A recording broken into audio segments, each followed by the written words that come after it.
शांत मन से सब कुछ हासिल करो। उत्तराखंड के पहाड़ी इलाके में बसे एक छोटे से गांव धनपुरा में एक युवक अमन रहता था। अमन एक साधारण परिवार से था और अपने पिता के साथ खेती बाड़ी में मदद करता था। लेकिन अमन का सपना अपने गांव से बाहर जाकर कुछ बड़ा करने का था। वह चाहता था कि उसका जीवन साधारण न रहे और वह अपने परिवार और गांव का नाम रोशन करे। अमन की सबसे बड़ी समस्या थी कि वह हर काम में जल्दीबाजी करता और असफल होने पर निराश हो जाता।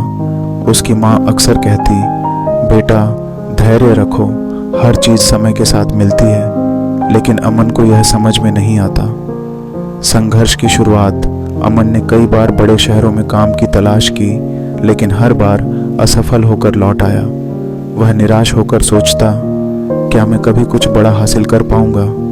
गांव के लोग उसे ताने देते, शहर जाकर क्या मिलेगा, यहाँ खेती करो, यही तुम्हारी किस्मत है। एक दिन अमन को जंगल में एक साधु महाराज मिले। साधु ने उसे देखा और कहा, बेटा तुम्हारा चेहरा चिंता और निराशा से भरा हुआ है, क्या बात है? अमन ने अपनी सारी परेशानियां साधु महाराज को बता दी। साधु महाराज ने मुस्कुराते हुए कहा, तुम्हारी असफलताओं का कारण तुम्हारा अशांत मन है।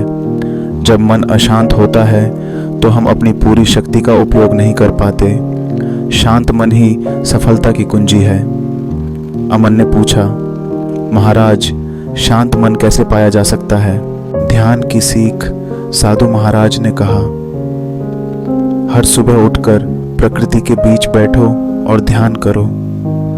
अपनी सांसों पर ध्यान दो और अपने मन को शांत करने की कोशिश करो। जब मन शांत होगा तो तुम्हारे विचार स्पष्ट होंगे और तुम सही निर्णय ले पाओगे। अमन ने साधु महाराज की बातों को गंभीरता से लिया। अगले दिन से उसने सुबह सुबह जंगल में जाकर ध्यान लगाना शुरू किया।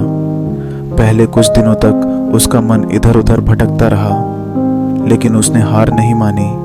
धीरे धीरे वह ध्यान में पारंगत हो गया। सफलता की ओर पहला कदम। ध्यान करने के कुछ हफ्तों बाद अमन को महसूस हुआ कि उसका मन अब पहले से अधिक शांत है। उसे गांव में ही जैविक खेती शुरू करने का विचार आया। उसने नई तकनीकों के बारे में पढ़ा और उन्हें अपने खेत में लागू किया।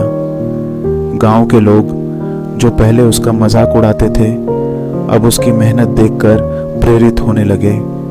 अमन की फसल पहले से बेहतर होने लगी और उसने अपनी उपज शहर के बाजार में बेचना शुरू कर दिया। चुनौतियां और धैर्य। अमन की तरक्की देखकर कुछ लोगों को जलन होने लगी। उन्होंने उसकी फसलों को नुकसान पहुंचाने की कोशिश की। अमन का मन फिर अशांत हो गया। वह फिर से साधु महाराज के पास गया और अपनी समस्या बताई। साधु महाराज ने कहा, याद रखो, हर सफलता के साथ चुनौतियां आती हैं। अगर तुम धैर्य और शांत मन से काम करोगे तो कोई भी तुम्हें रोक नहीं सकता। अमन ने उनकी बातों को समझा और अपने काम को जारी रखा। उसने गांव के अन्य किसानों को भी जैविक खेती के बारे में सिखाना शुरू किया। शांत मन की ताकत। कुछ सालों बाद अमन का गांव जैविक खेती के लिए प्रसिद्ध हो गया। अमन की मेहनत और शांत मन के कारण गांव में खुशहाली आई। वह अब पूरे जिले में एक प्रेरणा बन गया था। एक दिन जब अमन ने अपने खेतों में खड़े होकर सूरज को डूबते देखा तो उसने महसूस किया कि शांत मन और धैर्य से सचमुच सब कुछ हासिल किया जा सकता है। निष्कर्ष, यह कहानी हमें सिखाती है कि जीवन में कठिनाइयां आएंगी, लेकिन शांत मन और धैर्य से हम हर चुनौती पर विजय पा सकते हैं। सफलता कोई जादू नहीं है, यह हमारे विचारों और मेहनत का परिणाम है।